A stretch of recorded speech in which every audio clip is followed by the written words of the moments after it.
Gungnir is the John Wick of his story, maintaining his position as the most terrifying legendary assassin the world has ever known. But surprisingly, the same man has turned into an ordinary high schooler. Don't let that fool you though. He still has the same skills and absolutely dogs on a group of thugs like it's a regular Tuesday. Having destroyed his targets in the background, he welcomes his peaceful new life as a regular high school student. But to get here, let's go back to his backstory. This guy is the strongest assassin ever and was on his final mission to leave for good. Seizing his target, Chairman Akagi, he showcases godlike speed, reacting incredibly fast to bullets, and eliminating everyone in his path. Akagi knew that he wasn't getting out of this one alive and begged for mercy, when Hayate, who is also an assassin and Tuji's best friend, killed the guy for him. Their organization tasked them to kill Akagi, so naturally they shoot the chairman down and conclude their job. Shortly after the kill, Tuji glanced at Akagi's phone screen and saw a photo of him with his daughter. He no longer wanted to participate in a life of killing and officially retired. Tuji returns home to his beloved girlfriend Mirai, who is waiting to cook a nice meal for him. On his way back, Hayate is out here singing praises of Tuji's expertise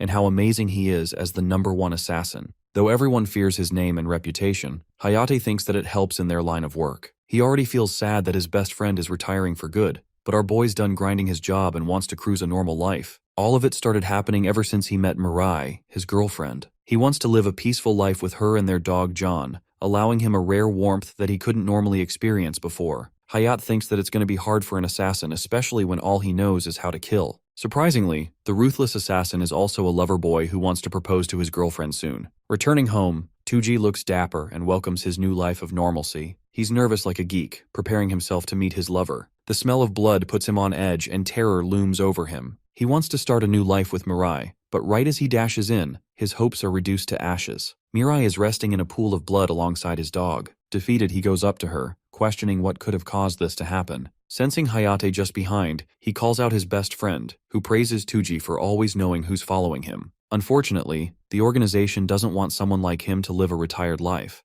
especially when he refuses to help them achieve their goals. Hayate thinks that Mirai is a problem, which is why he killed her, allowing Tuji to become free. By the will of Odin, he kills Tuji right when he's already down, regretting the loss of the greatest assassin. In his final thoughts, Tuji reflects the harsh reality. A man like him could never achieve a happy ending and a normal life, and because of him, his lover suffered the consequences for the actions of a ruthless murderer who dared to dream too far. That's until he hears a bunch of voices murmuring in his unconscious state, helping him. Those voices seem unfamiliar up until he finally reopens his eyes. But this time, he is no longer Tuji the assassin, and he's no longer dying next to his loved ones. The boy helplessly tries to move out of the bed in a state of panic. His vision is blurry until he takes a look in the mirror, realizing he's someone completely different. At this moment, the once feared most ruthless assassin of his time is nothing more than a young boy. Kaido Fujiwara is told that he has cleared all of his tests and his rehabilitation cycle has been successful over the course of the past month. The doctor is happy to exclaim that the boy's lost memories will also return when he returns to his usual life, implying that Kaido experienced some kind of amnesia. Though that's just one side of the story. Because for Korean John Wick over here, the last thing he remembers is the heartbreaking sight of his beloved girlfriend resting in cold blood,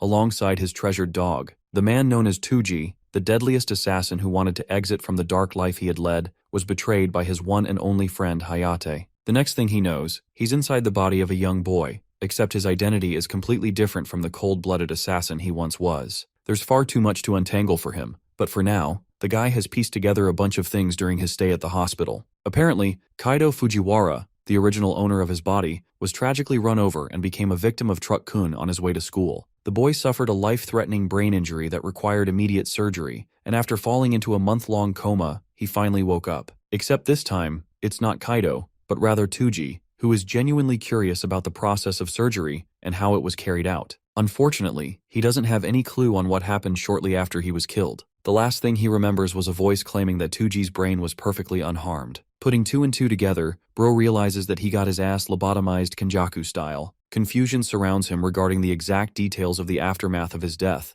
but a gush of emotions overpower him. The same ruthless assassin sheds one tear after another, grieving the loss of his beloved girlfriend and his happy future to be. In the next scene, Kaido is discharged and goes to his parents. Kyoko, the boy's mother, breaks down in tears like any mother would after seeing her child return home safe. His father, Taro Fujiwara, is interestingly a manga artist, who equally celebrates his son's speedy recovery. The boy's mother is worried about Kato's amnesia, while her husband tries to assure her that everything's going to be okay as soon as he returns to his normal life. Excited, they turn to their son for his input, but unlike their excitement, the only thing Tuji can experience is dread. He understands that his new identity has become tied to Kaito, but if there's someone connected to the incidents involving his life, then that means things will get complicated soon. But for now, he beams a happy smile, assuring his parents he's going to be alright, because internally, the deadliest assassin has settled to blend in for now. We quickly transition to the part where they arrive home. Kaito out here experiences true shock, realizing that the kid is a trust fund baby because this house is big as hell. Turns out that his dad isn't just your average manga artist, he's successful. Bro probably wrote Solo Leveling or something, and yes, before you all gangbang me in the comments, I know it's a manhwa. Also, his mother emerges from a family of a renowned doctor, so that's something too. Kyoko directs the boy to his room, and upon stumbling inside, Kaito takes a second to absorb his surroundings. The assassin notes the tidiness in this room.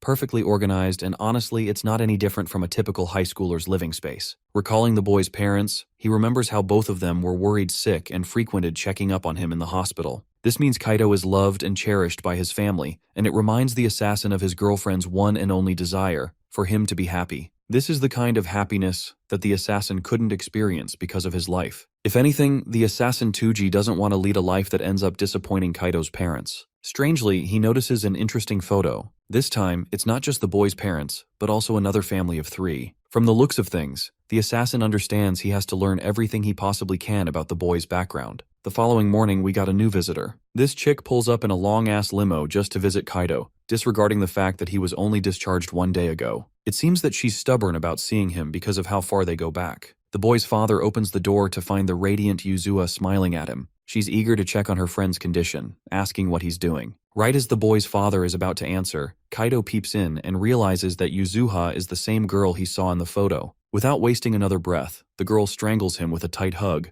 offering her concerns for his health. Kyoko is glad to see them bonding together like always. As for our boy, he's keenly observing everyone's reaction and pieces together the information that Yuzuha must be his childhood friend. She's excited and wants to invite him for a ride to school, but Kaito rejects it, realizing that this chick's family background is even wealthier than his own. Taro tries to butt in, but Yuzuha shoves this man right into the car, promising to take care of his state. She turns back to announce a celebratory party for Kaito's successful recovery. Both his parents are left astonished and resume work, while our duo sets off for school. At school, a bunch of thugs that look like they live on the streets are about to execute their plan. Tetsu, their leader, intends to mess with Yuzuha, even though his friends are scared that they'll get in trouble for hurting the daughter of Steve Jobs. Giving them a strong glare, Tetsu reminds his clowns that they're acting like pussies for no reason. He thinks that they've already gone too deep by taking money from a specific someone, which means they really have no choice but to execute this job. That's just the kind of people they're dealing with. As they're discussing their malicious plans, Yuzuha's expensive escort arrives, except this time,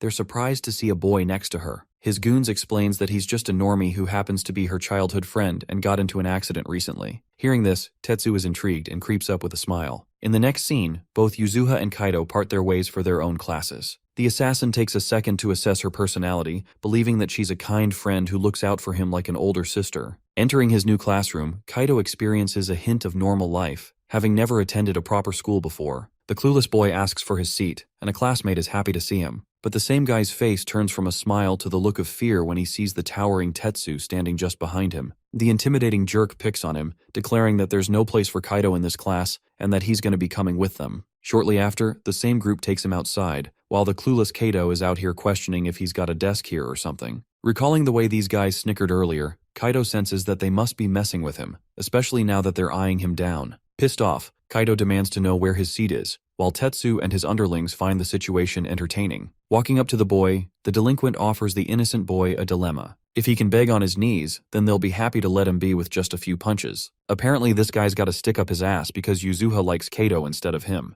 Tetsu even threatens the boy that if he ever dares to step a foot in her direction, he's gonna kill both of them. It's funny that he's saying this to basically John Wick out here. Kaito takes a second to understand the situation, disappointed to learn that these punks truly are his enemies. He's sad, not for himself, but for his new batch of victims who are about to get bodied. The assassin didn't want to hurt anyone in the boy's body, intending to lead a clean life. For a final warning, he calmly tells Tetsu that if he takes back his words, they can settle this peacefully. Of course, this remark gets the blonde, showerless punk raging like he's having diarrhea after Taco Bell. Pulsing with ferocity, this man charges ahead with his fist, aiming to kill the boy with a single attack. but my glorious king assesses the trajectory of the attack, considering this guy a pure amateur for attacking with a lousy punch, exposing a million weak spots. The attack is so pitifully slow that Kaido doesn't even have to try and easily destroys Tetsu's confidence with a single punch of his own. Realizing that this situation calls for serious measures, he beautifully palm strikes Tetsu's chin, before ragdolling him to the ground with a judo slam, all at the same time realizing that the real world is pathetically peaceful to the hell he's used to. A while passes until Yuzuha comes rushing for his aid, only to realize that this man is aura farming in front of the piercing sunlight. Turns out this man wasn't in danger, he is the danger. Yuzuha is astonished, questioning if the boy standing in front of her is truly the same Kaido she's known all her life. Yuzuha helplessly asks if he's responsible for beating them to the ground. At first our boy is hesitant, and eventually comes up with the excuse that he was dragged into a pointless fight. Apparently Yuzuha heard the news too, which is why she rushed to get to the rooftop to check on him. She wants to believe the reality that an innocent-looking boy like Kaido couldn't have been involved in such a brutal fight. But that's only until he spots a tinge of blood on his collar, thinking that he must have gotten hurt or something. Kaido tries to reason that he's perfectly fine, but Yuzuha is a worried mess and roars at him for making her worry like that. Her worried anger turns to sadness, unable to accept the idea of him getting hurt. The assassin wonders what happened and apologizes anyway. They decide to return to class for now, but as they're leaving, Kaido hears the murmuring of the beaten-up blonde. Bro is mad and plans to take revenge against him. The scene quickly cuts to the late-night party that Yuzuha planned earlier. His parents brought out the champagne and the most salivating food on the table. I mean, who the hell did they hire for all of that, Gordon Ramsay? While the boy's parents are enjoying the moment in a happy laugh, Kaido can't help but once again reminisce the image of his beloved girlfriend, Mirai, who often smiled at him the same and urged him to eat quickly. Hearing her words, this man went from a killing machine to an eating machine.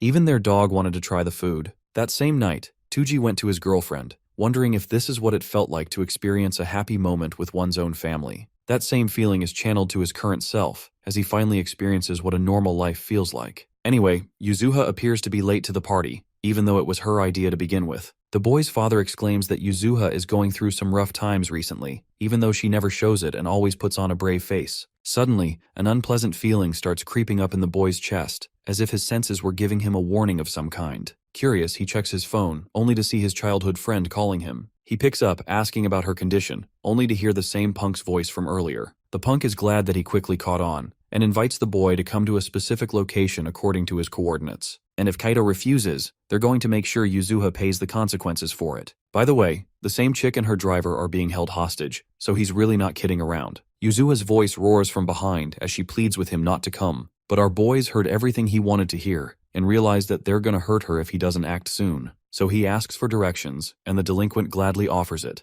The phone call ends shortly after, and Kaido acts like he was on the phone with another friend instead of her. Informing his parents that he's gotta go for a quick errand, Kaido assures them that he'll be back soon. The scene cuts to the dark and abandoned factory, where nearly a dozen armed men are waiting to beat him up. But not just that, the organization's leader has also arrived, while his bodyguard is casually busy working out behind. The man is pissed that Tetsuya bothered to make the call and even slams a can in his face for it. He's trying to keep a low profile, and being called here all of a sudden puts him at great risk for it. Anyway, the scumbag reveals that he's captured Yuzuha in order to execute the organization's order. Apparently they want to interrogate some secret information from her regarding her inheritance. But so far, she hasn't yet cracked, constantly stating that she knows nothing. That's actually the main reason Tetsuya bothered calling her best friend, the same kid who hovers around her all the time, thinking that if they threaten to hurt him, she'll spill the beans. This way, he'll have succeeded in his order, and as his reward, Tetsuya will officially claim his spot in the organization. The organization's leader is fine with that, but warns the blonde of what will happen if he fails his task. You see, Inokami, the muscle freak, isn't one to talk. This man's only orders are to kill, as he demonstrates by chucking a dumbbell so goddamn fast that it tears down a freaking wall. Inokami's mere existence is enough to make the blonde wet his pants, because if he fails, he's gonna be next. Yuzuha roars and makes her position even worse by provoking them, while her assistant tries to calm her down. Unfortunately, that leads to Tetsuya beating his ass, slamming him with his foot, enraged that someone's trying to meddle between the two of them. He tells his underlings to take her assistant aside, and focuses on Yuzuha, assuring her that if she doesn't talk, her childhood friend is going to die. Even then, the helpless girl confirms that she has no idea what he's talking about. Pissed off, Tetsuya orders Kaido to be brought to him at once. Right now, they've got 40 thugs with weapons, and a former wrestling behemoth responsible for killing a man in the ring. With this, there's no way the kid will come out on top. The blonde is damn certain that Kaido won't get past Inokami, and in the end, Yuzuha will end up revealing everything. the perspective shifts to our boy, who finally finds his way to the factory. Outside are a bunch of idiots who are about to become his new victims. Casually walking past them, the boy shows no fear, while one of them quickly recognizes that he's their target. But it's already too late because this man effortlessly dismantles them with a painful strike to the neck, putting them down in an instant. With the 3 men defeated, the rest of the thugs quickly charge ahead, but it's their doomsday as the high schooler mops the floor with them, shoving one of the guys into the bin. With a murderous glare, Kaido warns the thugs not to enter his line of sight if they want to continue living their lives in one piece. And yes, the One Piece is real. Back to Tetsuya, his boss is starting to feel concerned that the kid isn't showing up,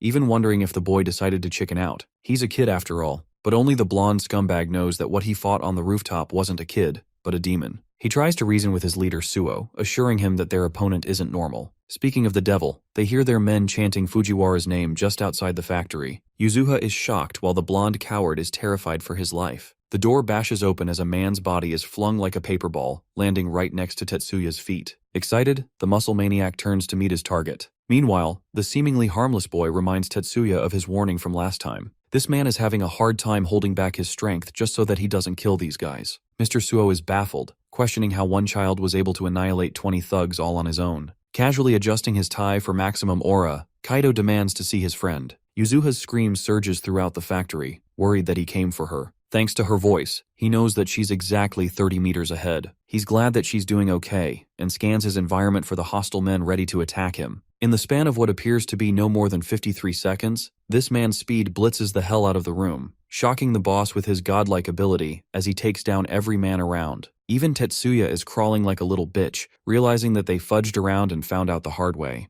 The fear of death looms over him as our boy grabs Tetsuya before locking a fist, promising to make him suffer quite a bit. In the next few moments, this man throws lightning-fast punches, precisely shattering Tetsuya's clavicles, his lower ribs and elbows. As if that excruciating pain wasn't enough, the dude slams him into the nearest wall with a simple push. Mr. Suo's men are all terrified and absolutely don't want to get smoked by our boy. They want to make a run for it, but he reminds them he's paying them for the job. Suo is starting to realize the true level of danger they're dealing with. Their target isn't a helpless boy, but a monster. Thanks to being blindfolded, Yuzuha hasn't seen a thing. He goes up to her and assures her that everything is going to be all right. Right as our boy is about to untie her ropes, the behemoth shoves his fist to slam him. The attack connects in a heavy blow, while Yuzuha screams in panic. Suo thinks that they might actually have a chance of victory thanks to the former pro wrestler's monstrous physique. But unfortunately for him, when the dust settles, it's revealed that the punch didn't connect at all. In fact, Kaido has even launched a counter kick against his opponent, stopping him in place. The maniacal wrestler doesn't care and prepares another attack, but it's also redirected by Kaido, who goes on to hammer a devastating punch in his face. The punch is so brutal that it shatters his nose, and even then the wrestler thinks that Kaido won't be able to defeat him with such strength. Having exchanged a few blows with this guy, the assassin internalizes that he's dealing with the strongest of the bunch, and because of his current physique of a high schooler, it's hard for him to one-shot this guy like he normally would. So instead, he goes for a different measure. Right as the wrestler is about to strike him down, our boy becomes the Flash and teleports out of his sight, setting his target to be Inugami's ribs. From then on, Kaido unleashes a heavy barrage of hits, all concentrating on a singular point, kneeing him and punching him until the muscle head experiences terror and is knocked out. Call him David for slaying the Goliath. Seeing their insane wrestler getting folded like that, the remaining 6 men run the heck away, which is probably the smartest decision they've made. Though normally Kaido would finish his targets off, right now he's got to worry about Yuzuha. He quickly undoes her ropes and puts on a happy face, expressing his satisfaction to see her doing okay. He assures Yuzuha that the situation is under control, and that Kawai, her assistant, is also going to be fine. Of course, this kind of traumatizing situation isn't normal for a girl like her, which makes Kaido wonder if she's afraid. But hilariously, she grabs his tie and instead of thanking him, goes ballistic on his ass for taking the worst route imaginable. You see, he could have easily called the police to resolve the situation or consulted adults, but instead bro had to make a movie entrance and solo 40 men all on his own. Still, Yuzuha offers her gratitude that he went so far as to protect her, but it pains her every time he puts himself in danger like that. Her current state is once again reminiscent of Mirai, who always told Tuji to return home, always worrying that she'll lose him someday. Kaido levels with her and promises his friend that from now on, he's never going to make her worry again. Their mellow moment is interrupted by the groans of Kawai, the poor guy who got beat up for no reason. Kaido hears the sound of police sirens and realizes the cops are here, emphasizing that it's time for them to return home. Over to a different side, Suo barely managed to escape, unable to comprehend how not even the musclehead was able to stop the monstrous child. Apparently, this guy also has his own boss, who seems to be some kind of kingpin of underground crime. This terrifying boss reveals that he sent a Lancelot to deal with the kid. Now that the boy has messed with the Great Will Organization's plans, he's going to pay for it. But before that happens, let's return to our boy's side of things. He's back at home resting on his bed, knowing that he made his parents worry by going on his own like that. While they're sleeping soundly, Kaido remembers how worried his parents were upon his return. Thankfully, the police didn't hold him down for any questioning because of his lack of involvement. As for the thugs, their mission and ultimate goal is still ambiguous in his eyes. Then there's the fact that the man in charge, Suo, also disappeared after the scene. From the looks of things, he thinks that there's something even worse looming in the shadows. As he jogs outside, he internalizes how he doesn't want anyone around him to get hurt anymore. Suddenly, a bunch of projectiles are shot at him, causing him to jump right into the air. The man who shot them is actually baffled that the boy managed to avoid them. By the way, Kaido already knew someone was following him home, which is exactly why he came out here in the first place, giving the spy an easy target. Turning to the guy, Kaido questions his motives. The creepy bastard is impressed that the boy managed to notice him even in his bedroom. It's the first time he's been figured out like that, and with this, it's confirmed that this kid isn't just any normal brat. Giving credit where credit is due, Kaido praises the spy for covering his tracks and being on a completely different level from the thugs he faced at the factory. From those two facts alone, it can be said that this guy doesn't belong to the workings of a normal society, which begs the question of why he was spying on him in the first place. Kaido's stalker is rather impressed, and thinks that the young kid also shares some connections to his line of work. But our boy keeps it simple and maintains his identity of an ordinary high schooler. Refusing to entertain any more small talk, the man prepares his blades for their ultimate showdown. The scene is familiar to our protagonist, who recalls his previous life. The assassin before him officially declares the end of Fujiwara Kaido. This same man is called Sanjo of the Great Will Organization, ranked number 67. Getting into fighting stance, Kaido reflects that he too was once a member of the same organization. Let's visit the headquarters of the Great Will Organization. The council member Akatsuki is frustrated that even after kidnapping Yuzuha, they were unable to obtain any leads. Akatsuki thinks that they should have deployed a lance for the mission from the very start to get things over with. Let's zoom out and focus on the significance of this organization. This group is capable of overthrowing the world into chaos thanks to having 1,000 assassins under its wings. Among them, the top 100 assassins are considered the elites and given the title of Lance. Each Lance is so reliable that they have a near enough 100% success rate for each job.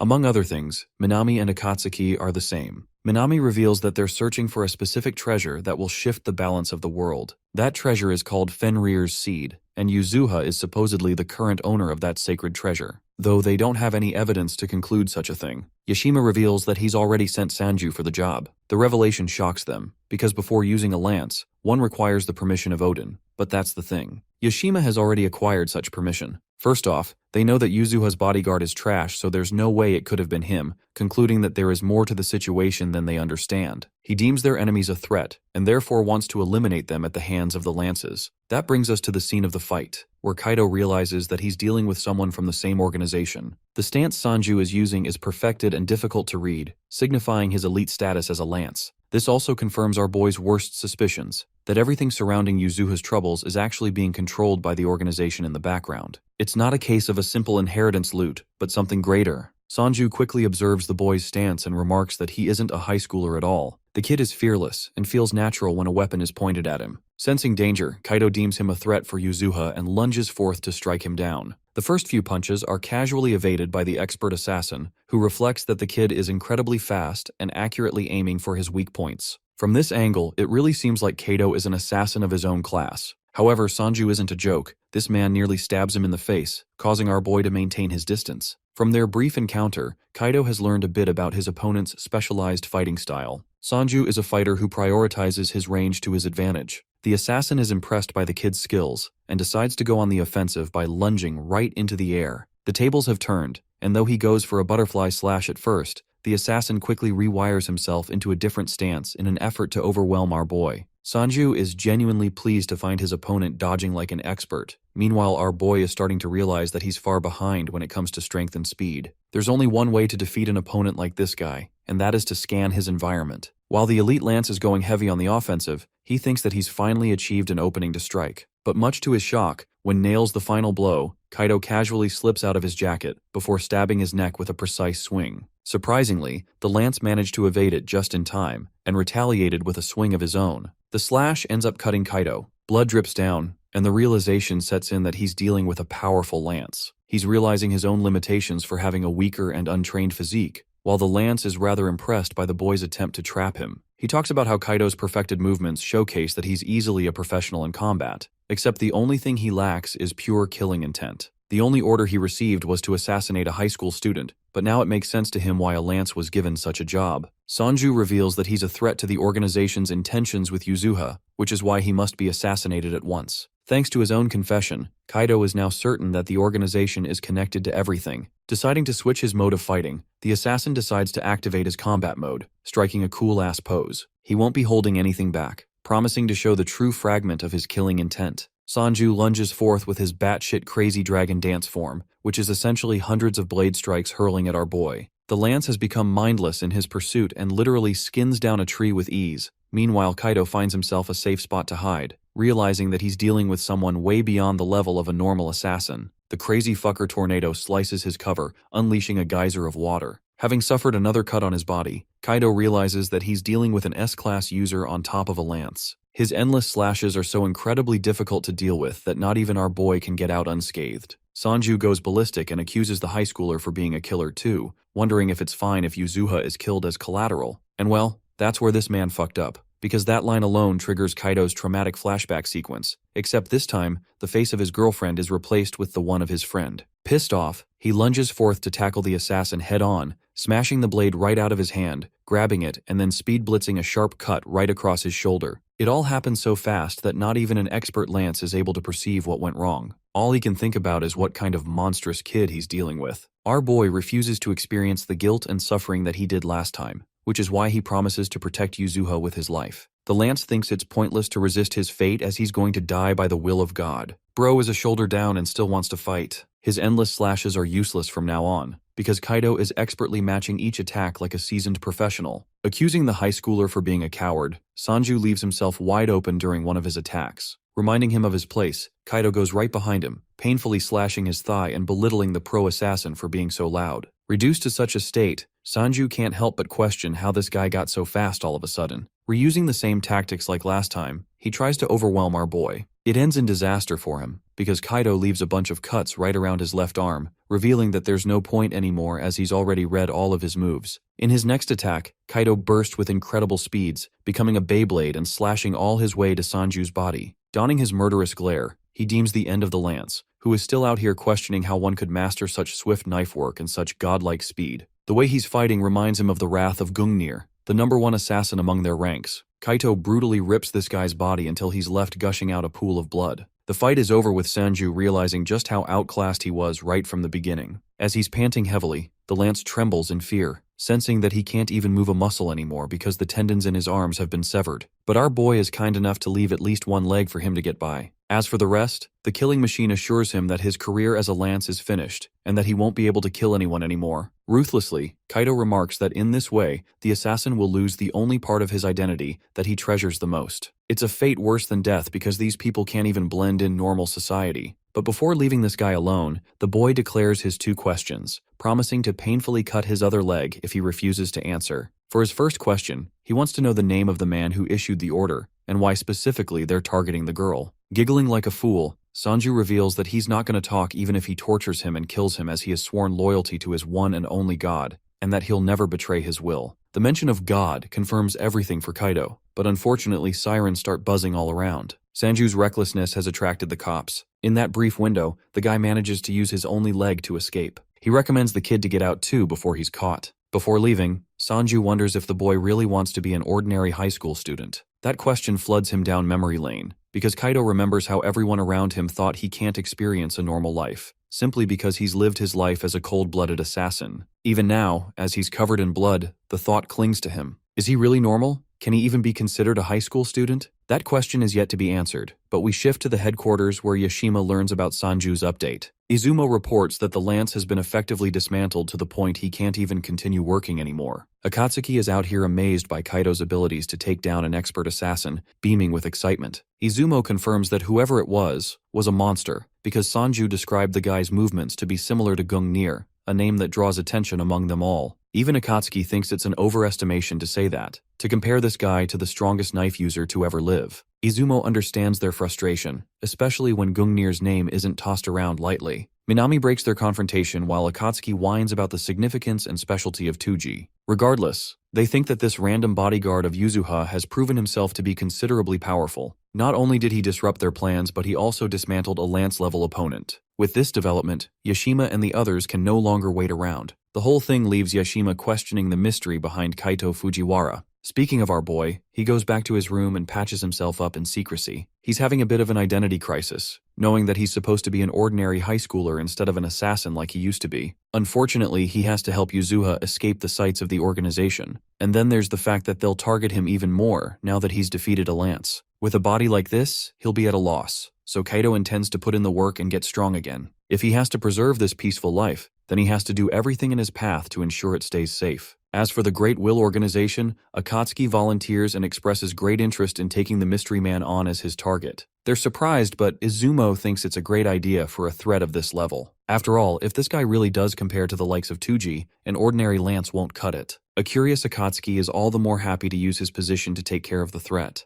By the way, this dude is no joke. He's ranked 9th overall and is one of the greatest assassins around. After a day passes since Yuzuha's kidnapping, Kaito's parents and the girl give him a big welcome home party to celebrate his discharge from the hospital. To show his love, his father presents the omuris he worked really hard to make, though that is a little hard to believe because the dish looks pretty cursed. After that, Yuzuha says she made something extra special for him as well, as she places a plate of mouthwatering beef stew in front of him. With a proud grin, she tells him to dig into her masterpiece while it is hot, and the moment it hits his taste buds, our boy instantly gets a flashback of the past to when he was leaving the house, and Mirai asked if he would be out late once again. However, that time he told her he would be home in time for dinner, because he only needed to meet someone and pick up a thing or two, giving no clue about his actual work. Mirai was really glad to hear that because she was making his favorite beef stew that day, and that made him very happy. Then, he told her with passionate eyes that he would share something important with her when he got back before he left, and she bid him farewell with her precious smile and a smiling Johnny boy in her arms. While eating the beef stew,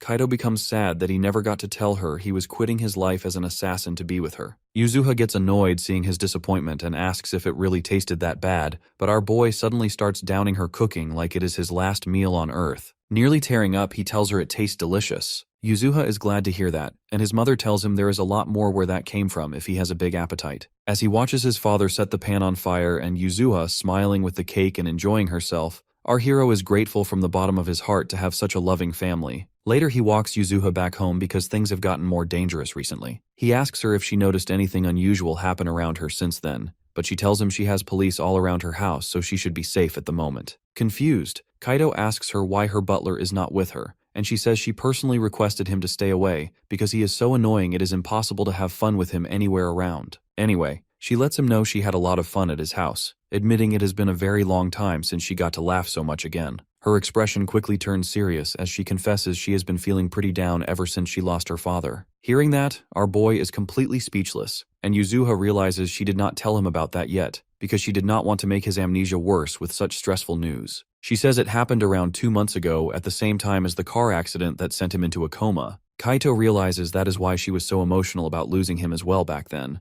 But she stayed strong and never let her sad feelings show by covering them up with her cheerful personality instead. Our boy apologizes to her for making her worry, but Yuzuha tells him it is no big deal and points out he has not changed a bit, surprising him. Then, she thinks that he did mature a little, but even when he was a small kid, he had the habit of being reckless and fighting kids much bigger than him whenever they bullied Yuzuha, even though he always knew he could not win. Just like that, he came for her when she got kidnapped, but she couldn't see his amazing moves because she was blindfolded. Yuzuha becomes suspicious and asks him how exactly he saved her. Our boy dodges the bullet saying that everyone who saw him got so scared, which technically did happen after he destroyed their comrades like a monster, making Yuzuha doubt even more. Still, she thinks that it does not matter as long as he is brave enough to come for her in a pinch. Yuzuha confesses she was scared out of her mind when the gangsters were threatening her and Kawai, but when she saw his face glowing brighter than the morning sun, she was genuinely happy. For that, she thanks him. And being smooth as he is, our boy tells her he will save her no matter how many times she needs him, making her redder than a ripe tomato. After that, the flustered girl yells at him to get in close and pulls out her phone to take a cute selfie with him. Proud of the good shot, she says she will make it her wallpaper so she remembers the amazing day, not realizing it might start weird rumors at school.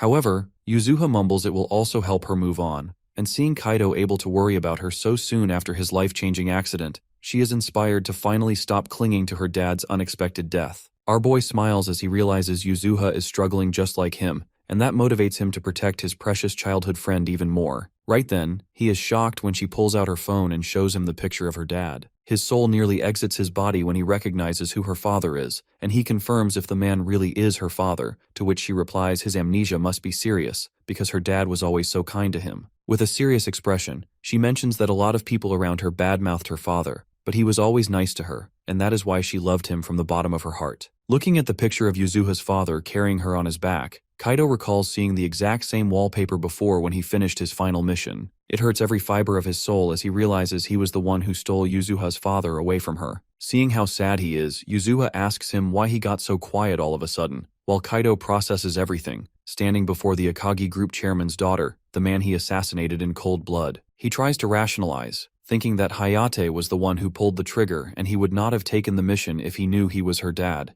But he feels guilty because he blindly followed the Great Will's words that Chairman Akagi betrayed the organization, so he must be eliminated. He feels even worse because he did not feel a thing back then, and now he has put Yuzuha in danger as well, so he considers telling her that he was once an agent of the organization who ordered her father's death. He grits his teeth in deep frustration, still unable to make a final decision. The next day at school, he quietly sits at his desk while all the girls in class chat loudly about the new transfer student coming, hoping it is a hot guy. In the end, our boy decides not to tell Yuzuha, because the organization will not stop coming after him just because he put a single lance out of commission, so his only real choice is to keep protecting her at all costs. Just then, the teacher announces that a new transfer student has arrived, and when the boy asks for permission to enter, our hero instantly recognizes his voice, staring in disbelief. Taking one look at the pink-haired, cheerful boy, he wonders what one of the divine spears could possibly be doing at his school. Remembering the last psycho who came after him, his suspicion is confirmed that the Great Will sent this one as a direct response to his interference with Yuzuha's kidnapping. Suddenly, the boy turns to our hero and pierces his very soul with a cold, unblinking stare, openly declaring who his intended target is. There is no doubt at all that the pink-haired brat is Akatsuki, one of the organization's 12 divine spears, codenamed Bident. Sometime later, during the PE lesson, the crowd goes wild for their new transfer student as he casually manages to score yet another basket.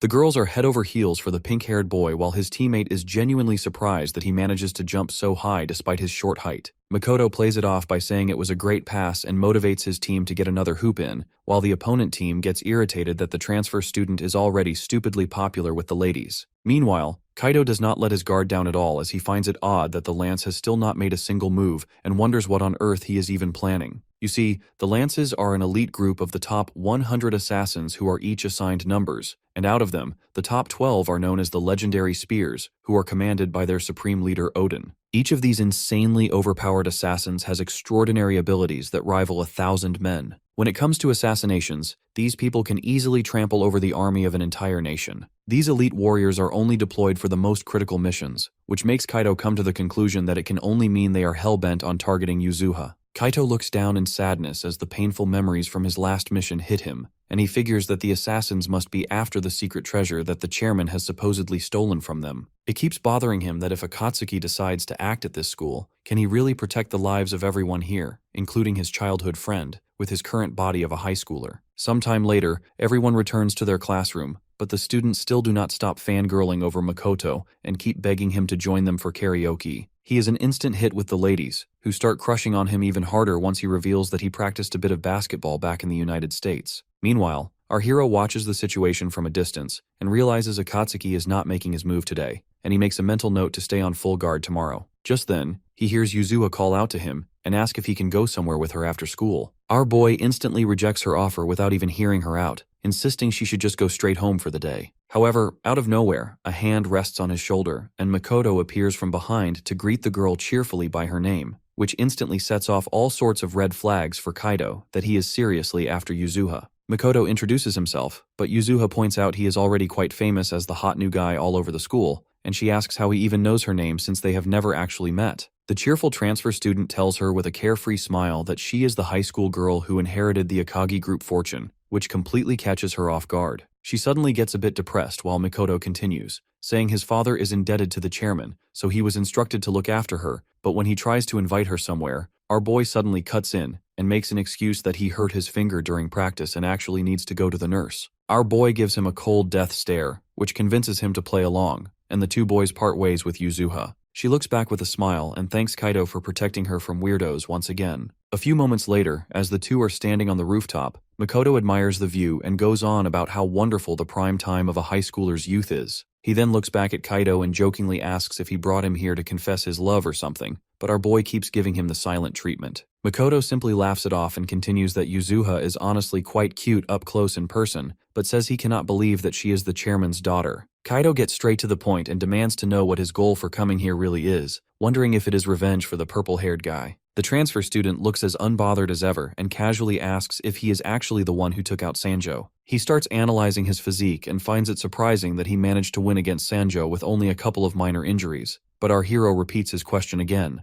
becoming visibly more annoyed by the second. The assassin finally drops his innocent act and admits that he wants to get his hands on the secret treasure that Yuzuha inherited from her father, which fully confirms our boy's suspicions. Akatsuki continues that they do not even know what it actually is and just want information for now. He offers our hero a chance to join their organization since he is stronger than some of their assassins. The boy adds that they only target bad guys, make good money, and Yuzuha might even give the location of the secret treasure to him since he is close to her. Akatsuki gives him a nasty smile and warns Kaido that it is a very good offer since both he and the girl might actually manage to survive after encountering the organization this way. He then walks to the edge of the roof and holds out his hand, warning Kaido that if he resists, innocent kids are going to get hurt. Our hero refuses to let that slide, and immediately dashes forward toward the assassin as he launches a barrage of quick attacks. Makoto manages to dodge each one with ease and compliments Kaido that he can rival a pro with his swift moves. Just then, our hero manages to grab onto his arm as he reveals that he knew the assassin would try to use bombs. The tiny cube is his unique assassin item, with which he combines explosives and martial arts that are well known in the organization as Biden's default method to annihilate his targets. The mention of his codename catches the assassin completely by surprise as he jumps back and yells that Kaido has way too much knowledge for an ordinary person. Makoto then holds out 6 more bombs in his hands as he smiles like a lunatic and states that he is about to raise the levels. With determination in his eyes, he jumps around the roof and tries to catch the bombs. He manages to grab the first 3 and quickly rushes toward the rest. Our boy then parkours over the wall and uses his feet to catch the other 3. Makoto watches the entire scene unfold and states that there is absolutely nothing normal about Kaido, but then tosses another bomb out of nowhere toward the ground below.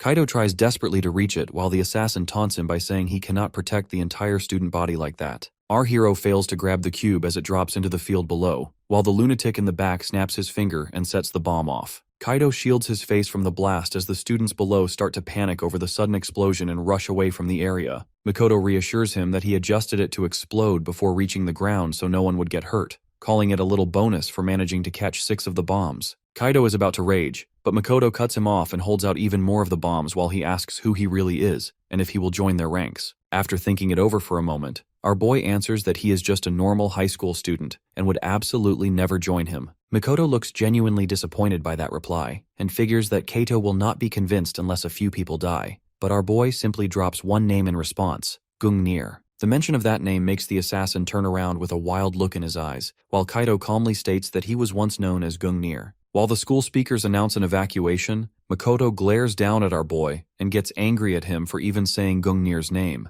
But just then he reveals he was only buying time, and before Makoto can process it, school officials arrive on the rooftop to check for any students left behind. The pink-haired punk gives him 3 days to decide whether to join them or not, and warns that he will regret it if he refuses. After that, students get free from the school early because of the explosion, and there is an ongoing chit-chat that no one got hurt from the huge explosion, and Yuzuha asks Kaido why he is not going home. Kaido explains he has something important to do first, and wants her to stay home since the explosion could be another attack aimed at her. Just then, Kawai shouts with passion that safety measures have been increased and that he has started learning martial arts to protect Yuzuha, yet his over-the-top enthusiasm only leaves her annoyed. Yuzuha asks Kato to text her if anything happens and he agrees, but once she drives away, he turns back to stare at Makoto as if to let him know he is not fooling anyone. Meanwhile, as Makoto observes our boy, he is positive that Tuji wouldn't let anyone disgrace Gungnir's name. Later on the local train, our boy hopes he has managed to divert Akatsuki's attention away from Yuzuha and toward himself, remembering that although Akatsuki is the youngest of the Divine Spears, his abilities are no joke. Clenching his fist, he thinks about how he has grown used to his new body, but he still has a long way to go before he can take on a divine spear in combat. That thought makes him worry that he might lose if they face off after 3 days. Yet it does nothing to shake his determination to protect Yuzua, even if it means murdering the pink-haired punk. Just then, our boy gets off at Shibuya Station and makes his way to the place where he was first killed. He leaps onto the balcony while questioning why he even came here since Mirai would not be waiting for him. When the door suddenly swings open, he wonders if it could be a trap set by the organization, but despite that, he strolls into the apartment only to see the crime scene cleaned up while the rest of the place still looks the same. Just then, he hears a noise and snaps into his fighting stance, expecting an assassin, only to be surprised when his dog John stands there wagging his tail. John excitedly woofs as the good boy runs to him, and our hero notices the frisbee clamped in his mouth. The sight pulls him back to the days when he and Mirai would go to the park and play fetch with John, and his eyes grow teary as he realizes the dog still remembers him. Just then, something catches the corner of his eye, and he spots a photo of himself, Mirai, and John together at the beach. It makes him remember the time when they were on a road trip when she told him that although she never understood the nature of his work, Mirai always wanted him to be happy. He answers that he is satisfied with his life and will die protecting her, but Mirai simply says that a dead man cannot be happy, and she wants him to try living for once. Now weeping like a widow, our hero regrets that he could never make her happy, and that she now exists only in his memories. After that, he returns home and tells his family that a couple had to give up their dog due to difficult circumstances, so he brought it home and wonders if they could keep it.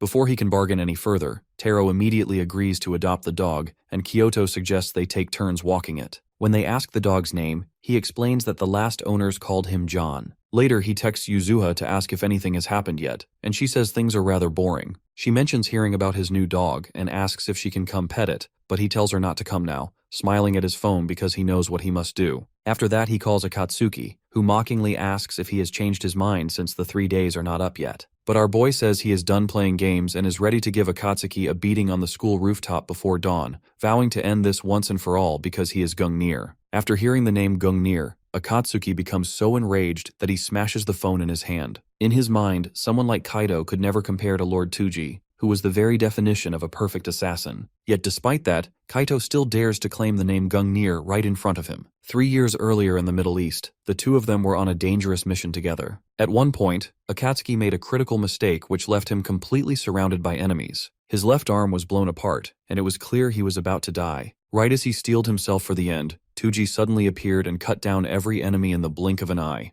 Akatsuki had thanked him, saying he was only able to make it this far because of his blast, and urged him to return alive, promising to take care of the mission from there. The next morning, the two of them meet on the rooftop. Akatsuki casually asks Kaito what he is thinking, coming here to fight while wearing a school uniform. Kaito replies that he plans to defeat him first, and then attend his classes afterward. Laughing, Akatsuki tells him they both had the exact same idea, and adds that ever since yesterday, he has been thinking about how Kaito's movements were almost the same as Gungnir. He admits he had once wanted to be like him, but now that Kaito has made him feel Gungnir's presence firsthand, he will never forgive him for it, at least not until he blows him into little pieces of roasted flesh. With a smirk, Akatsuki says that he wants to share a little secret before they start fighting. He reveals that he has planted bombs somewhere in the school, and because his left prosthetic arm is directly connected to his brain, he can detonate them instantly with just a movement of his fingers. If Kaito loses to him, then many people will die, and the only way to stop the bloodshed is by severing the connection between his arm and his brain. That leaves only two options to either cut off his arm or destroy his brain.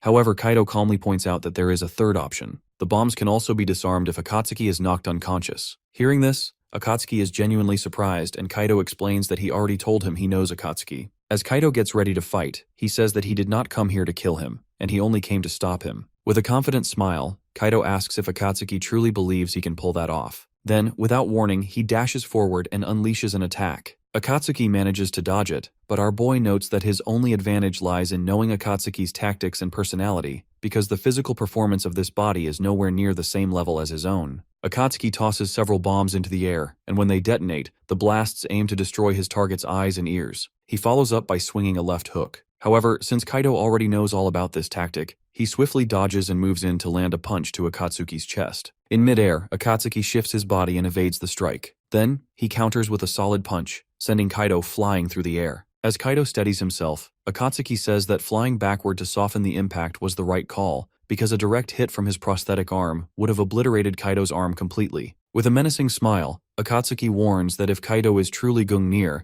then this is far from the extent of what he can do. The punch already cracked Kaido's ribs, and he realizes that divine spears are not the kind of enemy one can defeat by simply knowing their techniques. Kaido thinks to himself that as a killer, a peaceful life was never meant for him. Yet if he is still alive, there must be a reason for it. No matter who he faces, he will win without killing anyone. He will survive for the sake of everyone who cares about him. With fierce determination, he throws his hardest punch yet, and the two exchange rapid blows, but Kaido suddenly feels a sharp pain in his head. Akatsuki takes advantage of the moment, unleashing a flurry of strikes. Kaido tries to evade them, but he cannot avoid them all. He tells himself he needs to focus more on reading his opponent's movements. Akatsuki lands a heavy kick, sending Kaido skidding backward. With the distance between them widened, Akatsuki hurls another bomb and detonates it. A massive explosion erupts and he rushes in for the finishing strike. But since Kaido knows his every move, he is already prepared. Akatsuki throws a full-force punch, but Kaido blocks it, telling him that he can feel his rage and killing intent, and something like this will not break his will. He will take in all of Akatsuki's anger and swallow it whole. Akatsuki senses that something is off and jumps backward. Meanwhile, Kaido holds his head as his senses become so sharp he can detect not only the physical objects around him, but also the assassin's consciousness. Akatsuki is caught off guard by the sudden change in attitude and wonders what exactly just happened. He thinks that he launched the last attack from Kaido's blind spot, and wonders how the hell the school kid managed to block something like that, as if he already knew exactly where it would come from. He takes out a few more of the bomb cubes and states that things are starting to get more interesting. He bends over with a serious look and says that he does not know what Kaido is thinking, but promises to break through his defenses with the next move. Our boy takes a defensive position and realizes that Akatsuki is on the offense once again. The pink-haired assassin drops one of the bombs behind him and uses the blast to send the other bomb cube flying full speed toward Kaido. A huge explosion occurs, but our boy manages to dodge it by becoming Jin Woo and stepping to the side at the last second, which causes the item to explode right behind him. Akatsuki calls him impressive for managing to dodge his special attack, but he thinks that if our hero could be assassinated that easily, then there would be no point in sending an elite spear like him. But our boy simply gives him the silent treatment and gets ready to take whatever the pink-haired boy can throw at him. Back at his house, John wakes up from the explosion, and so does Kaido's mother, who wonders where the sound is coming from. She wonders if they might be fireworks. Meanwhile, back at the rooftop, the two are still going full force at each other. Still guarding with his fists, Kaido thinks that even though it is impossible to see Akatsuki's hands, our boy can still predict every move because he knows all of his patterns. Akatsuki tenses up as he prepares his next move, but our boy expertly predicts that he is about to throw 4 bombs which are supposed to detonate 2 meters in front of him. Just as the assassin is about to activate them, Kaido kicks them all in multiple directions to spread them out, which covers the whole rooftop in powerful explosions. Kaido manages to stay on his feet as he shields his face from the intense explosions, but then he predicts the assassin's next move and dodges an incoming punch from the left. Our hero returns the attack with a few sharp jabs of his own, which forces Akatsuki to go on the defensive as he starts realizing that something is definitely off about this. He wonders what the hell is going on since he cannot even manage to land a single hit. The assassin thinks that Kaido's eyes and ears should have long been out of commission thanks to the bombs, not to mention the scorching heat that should make it nearly impossible to breathe. However, the look in our boy's eyes makes Akatsuki feel as if he can see through all of his movements, which makes him flash back to the memory of his beloved Gungnir. He recalls when Kaido said he is Gungnir, but that causes him to rage out as he yells at our hero not to screw with him. He demands to know if the high schooler truly is his Tuji, and if that is true, then why the hell he appeared now of all times. On the other hand, Kaido is barely hanging on as he struggles to catch his breath, but still manages to keep his fists up. He realizes that even if he can read the assassin's movements, the boy is still far too fast, and he cannot keep up in this untrained body for much longer. He jumps onto the ledge and makes up his mind to finally stop running away. At the same time, Akatsuki thinks there is nowhere left for the guy to escape. He picks up a handful of the bombs and thinks it does not matter if his moves can be predicted, and dares him to dodge the attack as he throws the bomb cubes toward our hero. Our hero locks in at that very moment and runs forward using every ounce of strength in his body while swearing to himself that he will never make anyone unhappy ever again. Akatsuki activates the bomb and lights up the entire roof like the sun, but Kaido keeps on advancing forward even though he can no longer see. He senses the assassin in front of him and goes in for a strike, but Akatsuki manages to dodge it and uses the bomb cube in his metal hand as he throws a knuckle sandwich straight for our boy's head. However, Kaido reads him like a book, blocking the punch with his elbow which catches him completely off guard, and follows the block with a devastating elbow straight to the face. But he does not stop there. He yells Akatsuki's name and follows with a savage punch to the body, then finishes him off with a kick straight to his gut. The blow shatters his metal arm and sends the assassin flying over the roof's edge, and he falls unconscious as his body approaches the hard, unwelcoming concrete below. The scene then shifts to a flashback where the young assassin tells Gungnir to forget about him and get out of danger, but our hero tells him that he does not want even a single one of his friends to die. Gungnir figures that this sort of mindset does not suit an assassin, but that is exactly why he made the choice. No matter how big the opponent is, he is going to pursue his own sense of justice. Akatsuki finally wakes up and asks Kaido why he saved him, and he replies that his only priority was to disarm the bomb, and he never thought of unaliving him in the first place. The assassin smirks and tells him that he cannot beat the whole organization alone, but Kaido stays firm that he will no matter what, because that is the only sense of justice he can have as a former assassin. The familiar words and look catch Akatsuki by surprise, reminding him of Gungnir, while Kaido states that no matter if it is the Great Will or Odin, he promises to defeat them all. That statement causes Akatsuki to burst into laughter. He repeats Kaido's words and calls him insane to even think of such a thing. To Kaido's surprise, the assassin believes him that he really is Tuji no Cap. The boy smiles and says that only someone insane like Tuji could say something as wild as that, while our hero just looks at him in surprise. The pink-haired boy then gets to the main topic at hand and asks him why he looks like a toothpick when he should be lying 6 feet deep underground. Kaido replies that he was also sure he died back then, but when he woke up, he was suddenly in Kaido's body. He points to his brain and says that for now, it is all that remains of Tuji, which makes Akatsuki sit up in genuine surprise. Our hero continues that the one who gave the order for the hit can only be Odin, which completely drains the color from Akatsuki's face. Kaido then tells him that he definitely needs to get stronger, and asks Akatsuki if he will lend him his help, which makes the assassin flash back to that scene again. Akatsuki laughs once more and tells him to stop kidding already. He picks up his metal arm and says he cannot kill him no matter who orders him now that he knows for sure Kaito is Tuji. Our hero asks if he is going back to the organization, but the assassin straight up denies it and says that going back after such a loss is impossible. He then asks the kid what he plans to do now, and Akatsuki gets serious, saying that he will decide after he has looked into everything for a while, since he still finds it impossible to believe that Odin would target Tuji. He tells our hero to get going too since the police are probably on the way, and jokes that school will likely be closed for quite some time. Our hero watches him walk off and begins to call out to him, but all of a sudden he collapses onto the ground. He wonders what the hell just happened as he feels his mind slipping away. Meanwhile, some unknown assassins walk into the scene and proceed to retrieve Gungnir as planned. A voice starts calling to our hero, telling him to wake up already, and he wonders where the voice is coming from. His eyes finally open as he looks around, wondering where he even is, and he realizes that he is back in his original body. The voice then says again that he has finally woken up and tells him that they are both a part of one another now. Kaido slowly floats toward him, which makes Tuji's eyes go wide in surprise. Kaido calls out to him again and tells him to protect Yuzuha with that power, but Tuji refuses to let go as he shouts for the boy and reaches out to him. Right then, he wakes up soaked in cold sweat and is greeted by a friendly canine face. While lying on the ground, he wonders where he even is now. While downstairs, the parents are watching the news, which reports another explosion at the school. Both are extremely worried about the bomb blast, and Kyoto asks if they should take Kaido to the hospital as she reads his messages, which say he came home early and went to sleep because he felt dizzy. The father asks if she is worrying too much and says Kaido is probably just exhausted from everything that has happened, and reassures her that their son will be fine once he gets some rest. Meanwhile, Kaido stares at the ceiling while thinking that his head still feels fuzzy and realizes that he has slept for half a day. He remembers getting dizzy on the rooftop, then waking up in his room with his wounds already treated. He recalls that Akatsuki finally believed he is Tuji, yet he wonders if he showed enough strength in this weak body to truly convince him. That incredible feeling earlier was as if Akatsuki's emotions were flowing into him, and without that, there was a high chance he would have died. He still wonders what happened to his body, but then his phone rings. When he sees that it is Yuzuha, he quickly answers and yells to ask if she is alright, which surprises her. She immediately flips the question on him since he ignored all her messages since morning. He apologizes and says he had been asleep until now, and that he is just glad she is safe. She then tells him about the explosion at school that blew the roof away and that classes are now cancelled for a week, which he pretends to know nothing about. She realizes something is off and asks Kato if he is involved in this again,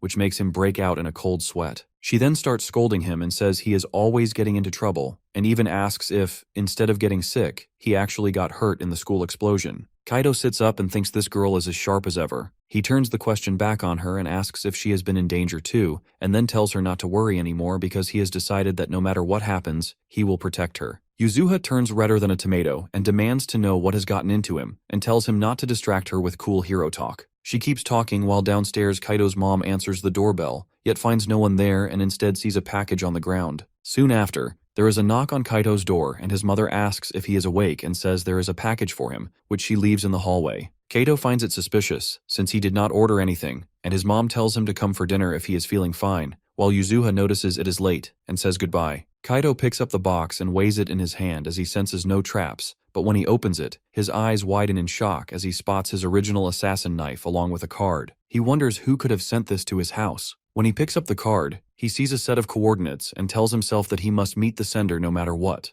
Our hero wanders through Shinjuku, following the location coordinates written on the note that came with his knife, and notices that although the place is close to the station, the foot traffic drops sharply. This makes him wonder if the sender of the note might be hiding somewhere like this, and he questions whether it could be the person who transplanted his brain, theorizing that it must be Kaido. Eventually, he arrives at an apartment complex and immediately senses that it would make the perfect hideout. He steps into the lobby, but after finding it empty, he moves ahead. He finally stumbles upon an entrance to a lower level and quickly suspects it to be a trap from the person who sent the knife. When he finally reaches the basement parking area, he opens the door and strolls forward, wondering why he was called to this place when suddenly he barely manages to dodge a sneak attack. Spotting an arrow behind him, he sees the person holding the crossbow reveal himself alongside a female accomplice, and she remarks that dodging the arrow could not have been a fluke, since the real Gungnir would even be able to dodge bullets. She then comments that our guy's brain appears to be working great, and our guy, who doesn't recognize them, asks if they are the ones who called him there, but the crossbow wielder says he is not worthy of getting answers and loads another arrow. He shoots it, saying that the hero must prove himself by defeating them. Our boy dodges it in the nick of time and catches sight of a pair of glowing eyes glaring at them from behind. The girl swings her elbow, but he glides out of range just in time, making her strike the pillar instead. Meanwhile, he quickly gauges that the duo has the capability of a mid-level lance, and as she launches another strike, he deflects her punches while noticing that they are using an old organization tactic of creating an opening using a crossbow and ending it with close-quarter combat. Just then, the other guy swings a hook from behind, but our boy pivots and moves in for a double strike, landing an uppercut to the girl's stomach and a roundhouse kick to the man's chin. The impact sends the girl flying while the man staggers back, wondering what kind of force hit him, before he jolts forward to try again. Our guy spots the moves coming from a mile away, just like in the last fight, and predicts that the opponent will open with a 4-strike combo, starting with a left downward slash. So before it even begins, he realizes he doesn't need to dodge, so he blocks the first blow and drives a jab into his chest. As the fight continues, his abilities of spatial awareness, reaction speed, and action prediction accelerate dramatically, and he completely overwhelms the two assassins. The woman quickly realizes that they were not defeated by some child, but by the strongest killer among them known as Gungnir. Just then, the crossbow man laughs and compliments that the hero isn't bad, but says he is done playing, and reaches into his pocket before his partner yells at him to stop because it goes against their orders. But he shouts back that he cannot end it after being humiliated like this. Suddenly, a third voice tells him to stop, and a familiar figure steps into view, greeting our boy Tuji and remarking that his brain transplant was a success. Our guy instantly recognizes him as the organization's doctor, Kyosuke Kuji, and accuses him of being behind the entire brain transplant and links him to the organization. But the doctor tells him to calm down, explaining that although he was the one who called him there, he was not the one who carried out the brain surgery. He adds that he also has left the Great Will organization and promises to tell him everything that happened on the day he died. Completely confused, our boy turns to Kuji and asks who he is. Kuji replies that he will explain everything and tells Kaido that there was an order to kill him, and the one who carried it out was none other than his partner, Hayate. At the mention of that name, our hero's expression quickly shifts to anger. Next, Kuji explains that the order was highly confidential, known only to a select few, and he was one of them. He says that he leaked all the information which allowed Kaido's brain to be recovered before it was hidden away from the organization. Hearing that, Kaido asks if that means Kuji betrayed the organization, and then he demands to know about the other two. Kuji answers that they are members of Agros, a special unit operating under the direct command of the Japanese government. The sole purpose of this unit is to annihilate the Great Will organization. He adds that they are more commonly known as Argos, and they are the ones who transplanted Tuji's brain into Kaido's body. At that, Tuji grows visibly irritated upon learning his brain was handled by the Japanese government. Raoul comments it was his job as a public servant, while Reika politely says she is pleased to meet him. She then explains that the government views the Great Will organization as its greatest threat. Raoul adds that Tuji's brain was preserved solely because they needed his help. Meanwhile, Kaido struggles to process everything he has just heard. Kuji tells him that they had originally been monitoring the progress of his brain transplant, and they were relieved they did not have to kill him. But given the situation back then, his death had seemed inevitable. Hearing that, our boy asks them if they knew he was going to be assassinated, then they must have also known that Mirai was in danger. He gives a cold-blooded stare,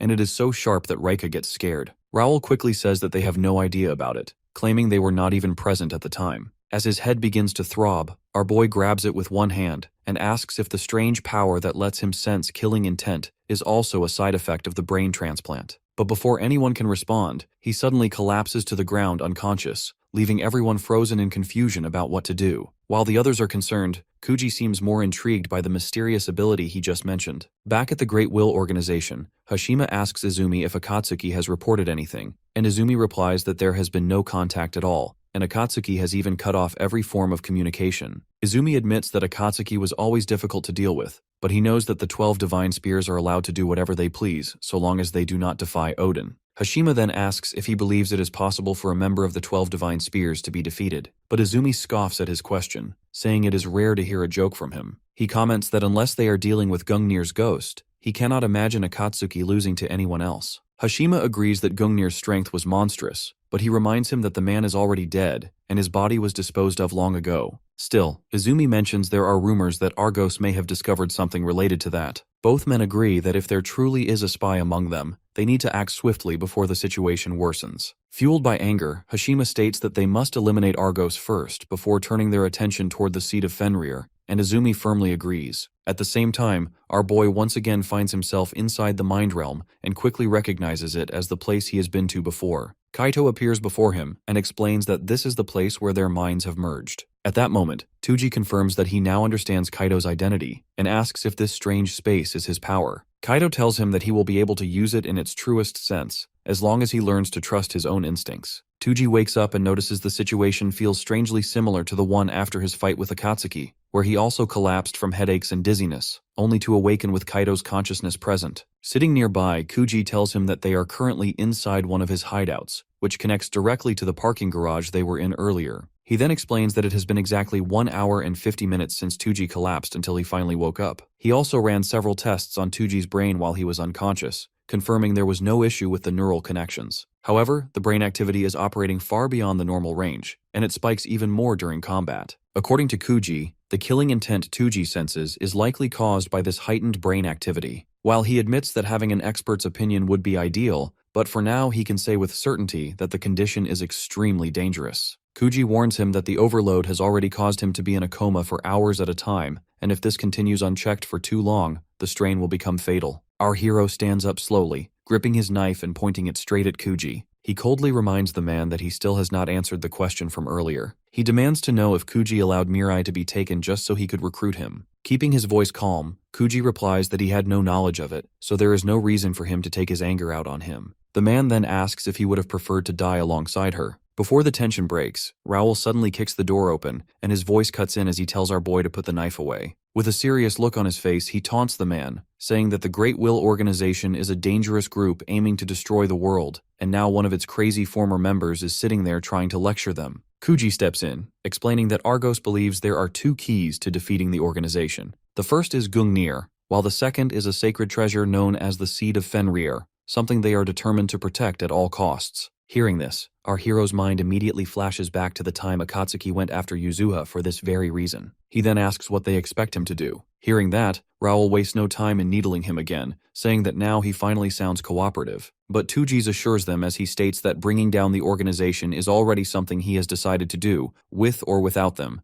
and Raoul agrees because a shared goal makes him easier to trust. With that, Kuji lays out their plan. They are going to target one of the core facilities of the organization where our hero once worked. Few even know of its existence. It is the research institute where forced human evolution, known as Avalon, was studied. It is also home to a special team dedicated to researching the seed of Fenrir. If they can investigate Avalon, they can uncover everything about the treasure. Our boy thinks that it may also lead him to the truth behind why Yuzuha is being targeted. He then tells Kuji to give him the full details of the operation. When the day finally arrives, an aircraft soars high above an unknown location. Kuji stands beside him, explaining that if he succeeds in stealing and destroying the research, it will deal a massive blow to the organization. The operation is about to begin, and as he readies himself for the mission, the clock ticks down, and only 5 minutes remain before infiltration begins. As 3 minutes remain before the chopper reaches the target location, Raoul glances over at Tuji and asks if he is feeling scared. Tuji calmly replies that he feels the same way Raoul does, though in his mind, he quietly thinks that the moment he has been waiting for is finally about to happen. In the operations room right before the attack begins, Kuji lays out the details of the mission. He explains that the research facility is divided into two main sections, the above-ground complex, which has 20 floors, and the underground complex. In the past, this place served as a training ground for assassins, but now it focuses on research aimed at producing mutant assassins through genetic manipulation. Hearing that, Reika comments that it is basically a factory that turns ordinary humans into monsters. Continuing his briefing, Kuji states that their main target is located on the third floor of the underground section, where the most valuable data is stored. This includes crucial information on the seat of Fenrir. Then, Raoul outlines the mission objective is to retrieve the data and, if possible, destroy the facility as a whole. For this, they will split into two teams, with one of them stealing the attention of the security forces, while the other infiltrates the building. Although Avalon is an extremely classified facility, its defenses are not on the level of a proper military base. Still, infiltration will be difficult since they have no precise knowledge of the internal layout. Tuji volunteers to handle the infiltration himself, but Raoul gives him a sly response, saying that was the plan from the start, and hinting that he already knows the reason Tuji has been kept alive up to this point. With a sly grin, Raoul says that our boy's life will be put to use for the sake of world peace, and adds that he will be accompanying him inside, meaning they will have to work together. With only 90 seconds remaining, Raoul and Reika begin giving their final instructions. The man orders everyone to remain at their assigned positions, while Reika tells the team that 10 people will accompany her to the rooftop, and another 10 will head to the main gate. She explains that their task is to create a noisy, attention-grabbing entrance to keep security occupied, giving Tuji and Raoul a chance to slip inside during the chaos. Our hero assures her that they will pull it off without fail, and Raoul informs him that they will be making their entry from the south side. As the ramp opens, Raoul notes that he can barely see anything through the thick clouds, but our boy replies that he can clearly sense Avalon right under them. As their landing point approaches, Tuji turns to Raoul and loudly announces that he is no longer going to be Gungnir, he is Kaito Fujiwara. With that, the operation starts and everyone starts to jump off the plane. Our hero flies through the air, and Raoul tells him that he is going too fast, but he doesn't listen to him because he is thinking that this is the facility of the Great Will Organization, where they train the assassins, and here he will find out why Yuzuha is being targeted. When they reach the parachute deployment zone, everyone opens their parachutes and lands safely. Raoul gets really angry with Tuji because he thought our boy was going to die, but turns out that he is quite used to stunts like that. Visibly annoyed by his constant yapping, our boy tells him to hide his parachute quickly before someone sees him. They hide in the bushes and scout the area, and Raoul says things are going smoothly just like Kuji told them, so they should be able to easily infiltrate from the southern entrance. He tells Tuji that he will open the shutter, and suddenly a blast happens on the rooftop above.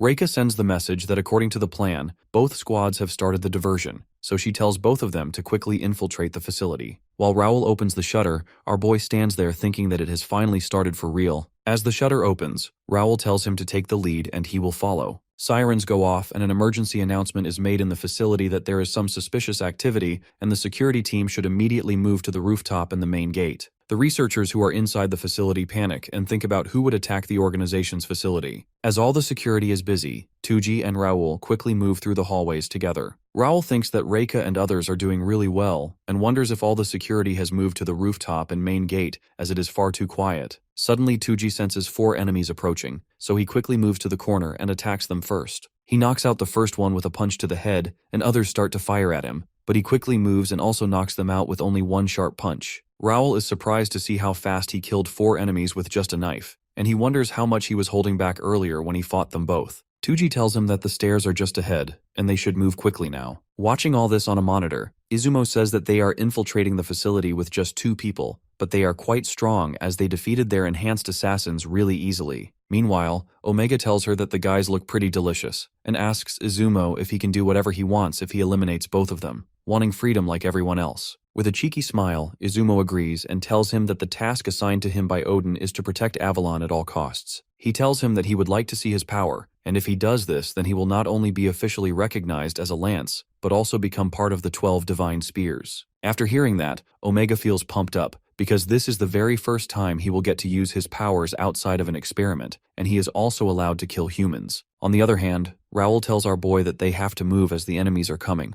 but he just stands there. While he tells him to move on, Tuji stands there and says that this is the place solely designed to produce strong killers like him through inhumane experiments, so he will reject their twisted belief that the only method to change the world is by taking innocent lives.